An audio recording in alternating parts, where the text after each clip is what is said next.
You're staring at a cart full of marine gadgets, wondering if any of them will actually make a difference when you're out on the water, and you don't want to waste hard-earned cash on something that ends up gathering dust in the locker.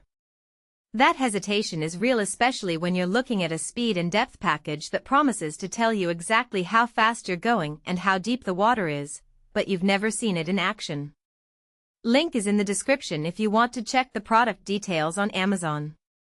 In the next few minutes I'll walk through why the Simrad Is42 Speed/Depth Pack with the DST810 Transducer might be the right fit for you, and where it could fall short, so you can decide without the usual buyer's remorse. First off, the Is42 isn't a standalone fish finder. It's a companion module that plugs into a Simrad display or any compatible NMEA 0183 system. That means it's most useful if you already have a Simrad head unit or you're planning a fairly integrated setup. If you're just looking for a cheap add-in to a generic chart plotter, you might end up fighting compatibility issues, and that's a hassle most boaters want to avoid. On the other hand, if your boat already runs Simrad electronics, the Is42 slots right in, using the same wiring harness and sharing the same screen real estate, which keeps your cockpit clean and your data centralized. What does the Speed/Depth Pack actually deliver in everyday use? The DST810 Transducer is a dual-frequency unit, so you can switch between a higher frequency for crisp shallow water detail and a lower frequency when you need to see deeper layers. Imagine you're cruising a 15-foot base boat on a windy lake, and you need to know both how fast you're moving and how close the bottom is to avoid hitting submerged logs. The Is42 pulls that information together and presents it on your Simrad screen as a simple readout, so you're not squinting at separate gauges.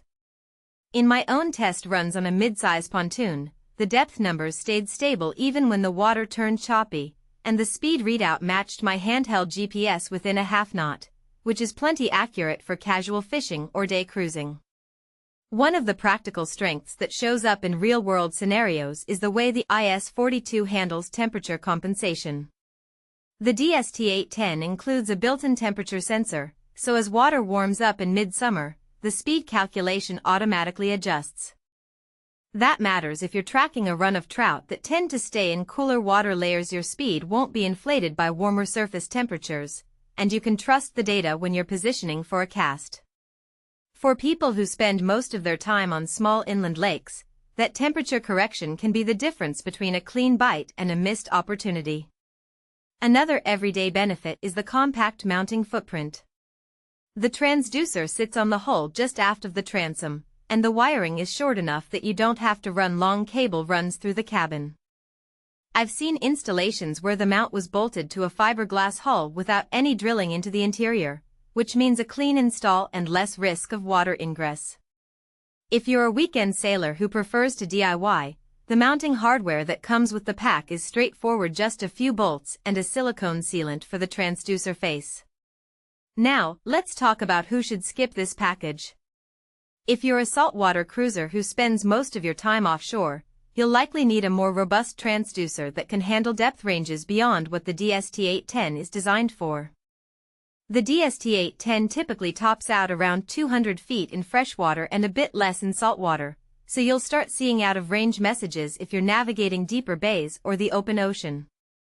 In that scenario, you'd be better off with a dedicated sonar system that offers higher power and deeper penetration. Similarly, if you're not already in the Simrad ecosystem, you might find the integration effort outweighs the convenience, especially if you have a Garmin or Lowrance display that expects its own proprietary modules. One hidden trade-off that often surfaces after the purchase is the reliance on your main display's refresh rate.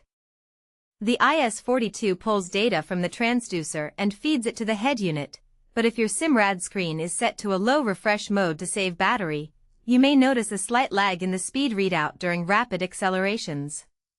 For most anglers and casual boaters, that lag is negligible, but if you're racing a small powerboat and need split-second feedback, you'll want to make sure the display is set to its highest update setting, which can draw a bit more power. Battery consumption is another practical point. The Speed/Depth Pack draws a modest amount of power, roughly the same as a standard depth sounder, so on a small battery bank it's not a major drain.